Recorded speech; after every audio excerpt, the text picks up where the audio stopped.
welcome to Singing Señorita, where you will find teaching tips, lesson plan ideas, classroom management ideas, and organizational ideas, all for the Spanish classroom.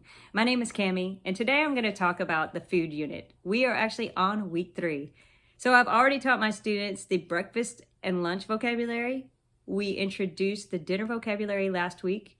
So on day 1, on Monday of this week, it is the week before spring break, by the way. I didn't introduce the vocabulary. We practiced the vocabulary at the beginning of the period. So we're on the dinner vocabulary. And typically every class period, we do the warm-up and then I practice the vocabulary using Quizlet.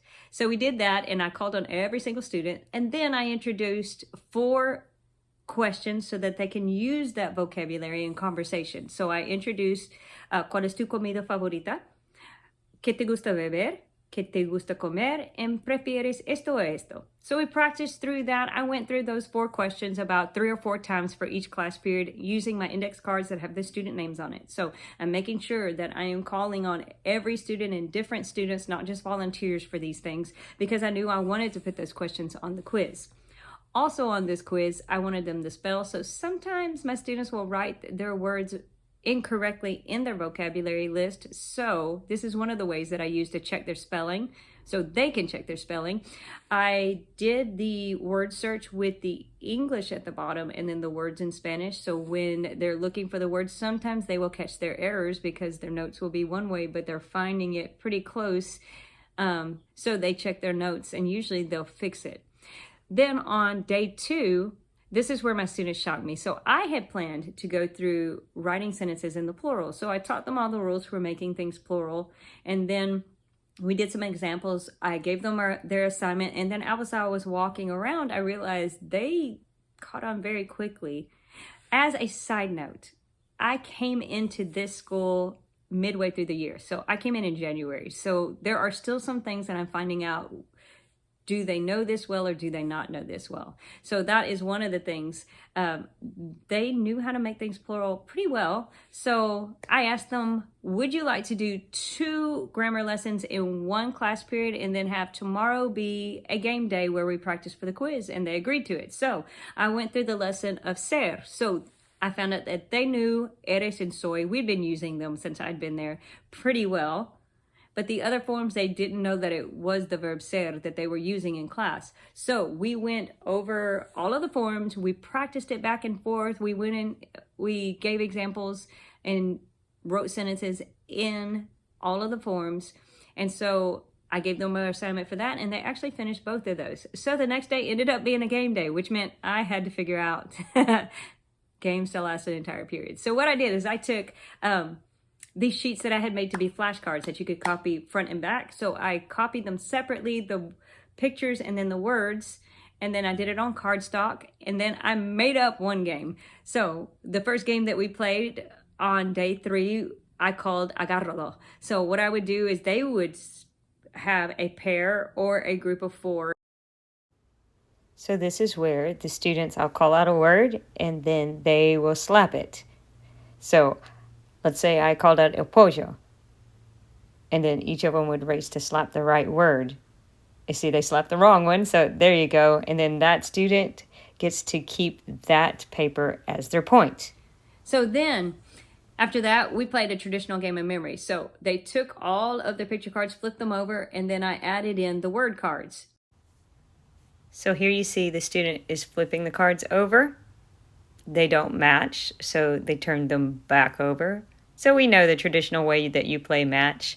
And so the next student around, I had 4 students in this particular group. So flip them over, no match. And then 3rd student, flip them over, no match. And then the 4th student flips their cards over. And he's trying to remember where it is, and he gets it. And then to top it all off was one of my favorite games called Matamoscas. You might know it as Fly Swatters, but if you've never played this game in class, this is such a fun game. I was introduced to this game when I was in college. We actually played it as a review game for one of our tests. Can you believe that in college? But it was an education class. They were teaching us ways to engage students, and that one has been one of my favorites. So what I do is I put all of their pictures on one sheet and I project it on the board. And then there will be a student on either side of the board with a fly swatter. I simply call out the word. The kid who slaps it first, they get the point for their team. And the winning team for me gets pesos. So all of my games, they win pesos as their rewards. So I will put a link how I use pesos and how I use stamp sheets and how I get more student engagement in class. I'll put a link to that video down in the description, and I'll also have a blog post about it if you want to read a little more. So day 4 was when I had my quiz scheduled, but when I got to class, I realized, wow, I only have half of my students. And there was a field trip scheduled, but I was not aware that there would be so many of my students gone for that. And it was also the Thursday before spring break, so some kids were missing for that. I went ahead and gave the quiz though, because those students would be back the next day.